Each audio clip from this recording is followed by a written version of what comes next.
up, everyone? It is your girl Gel Beauty 87 here, aka Grace. I decided I need to go and rank all the palettes I consider grungy in my collection. So I have about 19 palettes sitting here in front of me. So let's get into it, girl, because I've been trying to, 20 palettes sitting in front of me. I've been trying to get into this video for a long time now, so I finally got to it. Well, you know what? It's 19. Yeah, I'm not gonna even try to regroup just to add that one in. I can't be bothered. So we're gonna start from the bottom and, you know, go to the top like we always do. So number 20, y'all, I'm already dropping the palettes over here, trying to turn over palettes, because I always stack them in the way in which I want them to be, and then like I'll have the 20 on the bottom, and then I have to like flip the stack over before I can like show it to you. So I almost made a whole bunch of other things drop over that I'm supposed to be doing videos on eventually, and that would have been a whole hot mess because I don't need more things breaking. I already dropped my McGrath. What is it, the first mega mothership, and like it cracked the purple shade in there. It was supposed to be on the side with, what is it, the little gold Star Wars man. I don't know his name. So I'm like, last thing I need to do is break it some more. So I'm like, I can't. Anyway, number 19 is the, what is this one, On the Horizon palette. This is my least favorite palette out of all the palettes she came out with, so that's why it's at the bottom for me. I'm just not feeling this color story. I'm not really into it too much. And to me, this definitely screams grungy, but it's like, it's not my type of grungy. So I'm like, since it's not my type of grungy, it's gonna go at the bottom and be number 19. So next, number 18 is the Heather Austin and the Dede Cosmetics palette. If y'all remember, I was not a fan of the mattes in this palette. I don't know what it is about this palette. I'm just not a huge fan of it. So that's why it's at the very bottom lower half for me. Like I feel like the mattes that she picked to go with the shimmers look nice. It's just, I don't know if it's because she's of a lighter skin tone. I feel like they don't build up well on me, or it's just I don't like the matte form that she chose. I feel like the other mattes from Dede don't build like this. I don't know what it is about this palette, but since there aren't that many mattes in it, and then the mattes don't do that great a job for me, it's like I have plenty of shimmers from Dede that I like, and it's not that these are bad. It's just, I don't know, it's something about the mattes and the shimmers in this palette combined that's just, they're not doing it for me. So that's why it's number 18. Number 17 is going to be my Untamed palette from Sigma. It kind of gives me vibes of, what is that palette? The one everybody hated from ABH, Subculture. It gives me vibes of Subculture with like a little bit more pops of color, because it has the purples and like the blues. I don't think it has purples and blues in that, if I remember correctly. It'll be in here later on, so we'll see. But this is one of my lesser used palettes from the brand. I seem to like it when they do the collabs, or when they do more neutrals that I prefer, because I like the new mods. I like the Cinderella, I like the Alice in Wonderland. I like the color story of this too. It's just like when picking through those palettes, like I would pick those other ones I just named for you, and then I would pick this one last. But then again, since we know grungy is kind of my aesthetic of one of the color stories I really like the most, as I sit here with a warm tone eye. But I just did a battle, that's why I have this warm tone eye. Don't judge me. But so that's why. So this should be number 16, I believe. 1987. Yeah, this is 16. So this is Michaela Exclaim. Like, I feel like this is somewhat grungy just because it's like on the deeper end of the spectrum when it comes to a lot of the greens and the tones that combine with this palette, to me scream grungy. So that's why I put it in the grungy category. You can put it whatever you want. It could be neutral to pop a green to you. This is just what I consider grungy. And so it's number 16 just because you got to think I have smoke sessions that I would easily reach for smoke sessions over this. So that's why I'm just kind of like, eh, it's cute, but you know, I actually forgot to bring smoke sessions to put it in this, but I have so many videos to film, and sometimes I have it to palettes to film in multiple videos. So like, you know, some palettes got left behind. Like I meant to bring Haunted Europe, I meant to bring smoke sessions, and I think I meant to bring Arcadia from Trial, but I forgot to bring all of them because, you know, I always have to pack up stuff and be trying to rush off and go do stuff, and I'll be tired, so my mind don't always be where it should be, so my apologies. But this is number 15. This is the Made by Mitchell Feet on the Ground. To me, this still gives grungy with like a little bit of pop of color, but it mainly gives grungy to me because all the colors and probably the background is what kind of threw it off and made it seem more grungy to me too, because it's got the like camouflage situation going on. And I think like grunge when I think of camouflage, especially with the way Bobbi Brown did her camouflage thing. But this is what it looks like. I'm here for it. It has a couple of pops of color here and there, but I feel like it mostly gives grunge. I like the form of this one. This is my favorite out of all the palettes he has this size. Excuse me. The palette he actually came out with this year is, spoiler alert, it's in my disappointing products video because I just wasn't impressed with it. Like, I wasn't impressed with like the last two palettes. The one before that one I liked a little bit better, but that one I was just like, yeah, absolutely not, no. So number 15 is the Prism palette. I love this palette. I wish they would come up with more fun color stories like this, but then again, I probably shouldn't, because it's like I don't really buy from this brand anymore after the whole situation they had with them liking President Putin's comments and pictures and all that. I don't really support them anymore. I haven't shown anything from their brand since I made that statement, if you haven't noticed. But I really like this palette. Like, this was when they was doing the fun color stories and everybody was like, yes, give it to me. And I was like, yes, I want to be a part. So this is their holiday of like 2018, I want to say. I really like this palette and I am happy for it to be in my collection. 2018, 2019, one of them. Next we have 14 is Subculture. I really like the color story of Subculture. She's grungy, she's everything. I have the original one that everybody thought was a hot mess as far as formula goes, but I really like the color story of this. I think it's really grungy and really nice, and it definitely gives grunge vibes to me. See, I meant to bring good sport too and I forgot that. Child, I was just right off like 4 or 5 palettes of grunge that I think are grungy, but you know, it's okay. We just gonna rank what we got, because it's like this box been sitting here for like 3 weeks, and if I didn't have enough sense to bring it by now, then it's too late. It's too late. It's what happens when you film it at 12 o'clock at night, girl. It's too late. Next, I have number 14, or is this 13? I think this is 14. Anyway, this is the Unearthly Cosmetics Not Normal palette.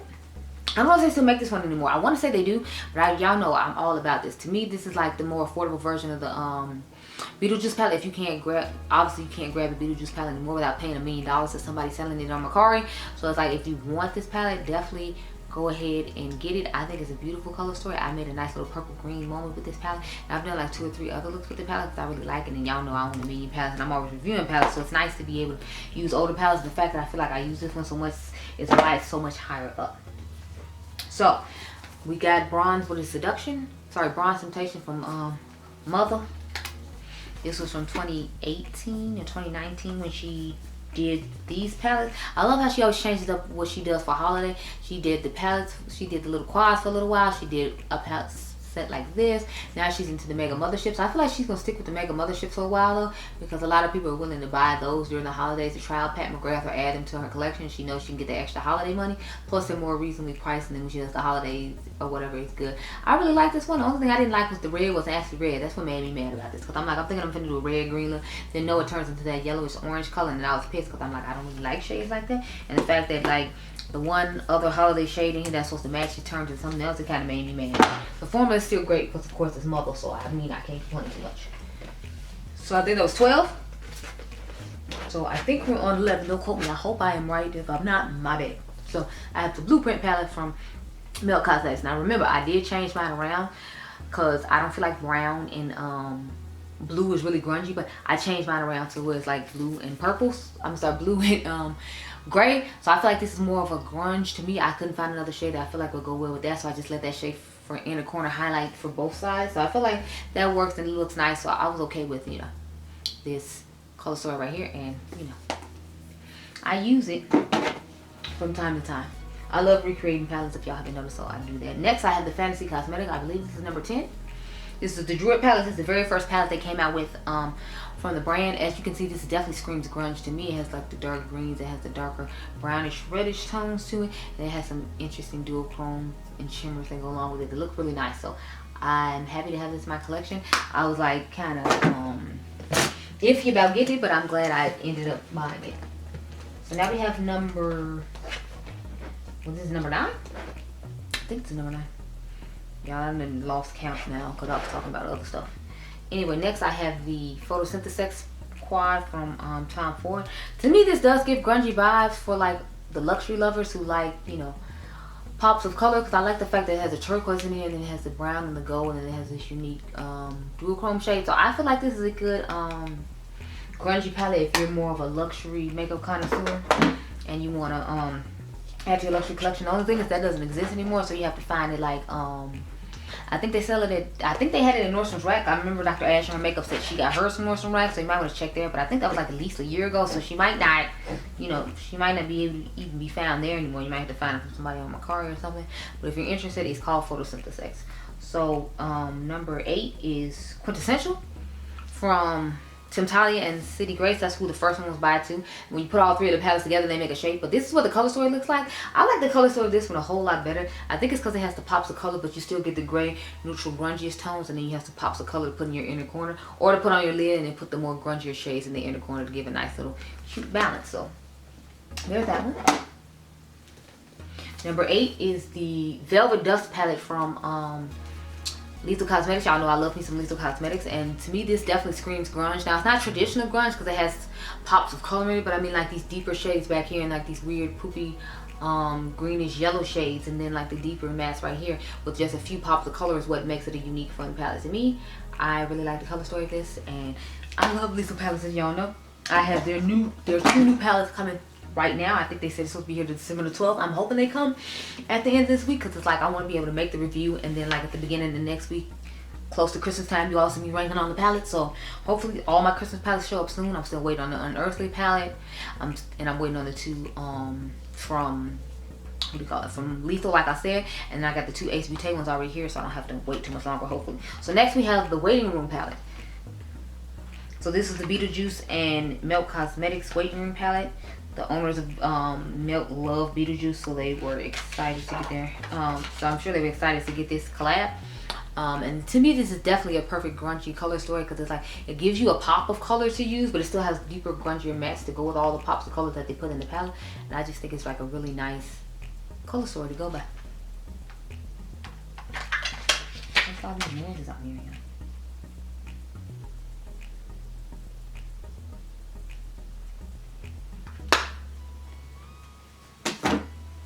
Anyway, next, what is this, number 4? So number 4 is the what is this, the Dark Star palette from Mother. This came out in 2018 as well. So she had 3 of these palettes come out. I only bought 2. I didn't buy the all shimmer one. It looks really boring to me and I wasn't here for it, but this is what it looks like on the inside. This is one of those blue to purple shifting shades Mother loves to put in palettes. She has certain colors she likes to put in, like she always wants to put in black. I don't know why we need the black and the gray, but she decided to put both in there. So I'm like, okay, just realized this was in here backwards. But I really like this color story. It's a nice blue gray moment. I just hate the fact that we have 2 of these gold and shimmery shade champagne shades. I wish he had just gave us like a silver to go with this, a silver and gold type vibe, like, you know, the Bible, silver and gold or whatever. But you know, I guess this works. It's a nice palette. It's a nice color story. I'm glad to have it in my collection, and that's why I made number 4, because the quality can't be beat. Okay, so the next one, number 3, is the Dark Matte palette from Viseart. Y'all know this was like the first Viseart palette I bought. Everybody's talking about the cool neutrals or neutral mattes or whatever, but I was like, well, where's the color? And then I saw this one, I was like, oh, there's the color. I need that one. I have used this palette actually quite a bit. As you can see, mine is in the old packaging. I have to hold it like this, because if you all remember when I did a video with this one time, this whole like unit popped out and I wasn't feeling it. So that's why I'm like holding it the way I'm holding when I'm showing it to you, because mine is super old. It fell out, and whenever it goes on sale, I don't ever buy another one, because I'm like, the shadows still work. It's just, it likes to pop out and it makes me mad. But you know, for the price point that they charge for this, I was like, we're gonna use it anyway, okay? But the mattes in here are really exceptional. The only thing I hate about Viseart is like they used to do mattes and shimmers separately when it came to huge palettes like this. They have started now doing mattes and shimmers together, because I guess they realized that the more consumer base would prefer that, and since they're trying to sell to everybody now, not just makeup artists like they used to, they put them together, and I appreciate that, because you know, I'm here for it. That's what I want. Thank you so much. So number 3 for me, because the matte formula on their stuff is really exceptional. I know, right? They're higher than Mother. Imagine that. But since that palette is kind of older, and I didn't like the fact that I didn't get the silver and gold thing, or I could have got a silver and champagne, and she just insisted on putting more gold. That's what put it lower down, if you were curious. Number 2 is the Norns palette from Uden's. I don't know if you consider neutrals, but I consider this like a more grungy color story, just because it has all these weird tones to it, like this weird, like silvery-ish type shade, and then you have like a lot of these deeper tones as far as shimmers go, and a couple of mattes, and then you have some bright pops of color and duochromes to go in the inner corner. So I consider this grungy. Again, I told y'all this is my aesthetic as far as grungy goes. You don't have to necessarily agree with it, but you know, I'm ranking them based on what my aesthetic of grungy is, and this palette definitely falls into that category. So it's number 2. So number 1 is the Giant Wolves from Annette and Uden's. What it looks like on the inside. I feel like Annette does such a great job when it comes to her eyeshadow palette collabs. Like this nice little grungy moment is really cool. Her one from Menagerie is really nice as well, but I feel like it had way more brighter tones than this one does. So since it had a little more mutedness to it, I've put this one in instead. But both her collabs are absolutely wonderful. Unfortunately, you can't get either one of her collabs anymore, so hopefully you got your hands on them, so you don't have to pay someone $1 million on Mercari. Because I've seen this palette on Mercari for like 80 something or $150, and like people out here just doing the most. But I really like this one, and that's why it's at the top. Plus the duochrome, the shimmer, they let them pick on their own. Hers is eternal, and it looks absolutely stunning. Like, it has the most gorgeous, beautiful shift. And all the palettes that they did in this collab were really nice that I got my hands on. I bought Annette's, and then I bought Tina's, but they are just absolutely stunning palettes, and I'm so glad I got my hands on this. And that's why it's number 1 in here, because I feel like it's one of my favorite grungy palettes to reach for and use. So those are all the grungy palettes I had to share. I'm sorry I left like 4 or 5 of them at home, but it's like, y'all gotta think I have to pack up stuff every single day. Then I had to pack up all the new stuff that I gotta put in the Black Friday haul. Then I had to pack up stuff for ideas I come up with all throughout the week before I can film this weekend. And since this is sitting here for already 2 weeks, I probably thought I had whatever I needed already. So I'm sorry about the 4 or 5 that were missing I was talking to you about. Maybe I'll refilm it another time and those will be added in, but won't be added in for this go round. So you saw the 19 that I ranked. Let me know down below if you agree that they're grungy palettes or you agree with the way in which I rank them. But I hope you all enjoyed this video. Remember, you all are diamonds, and I'll catch you guys in the next one. Be blessed, girl. Bye.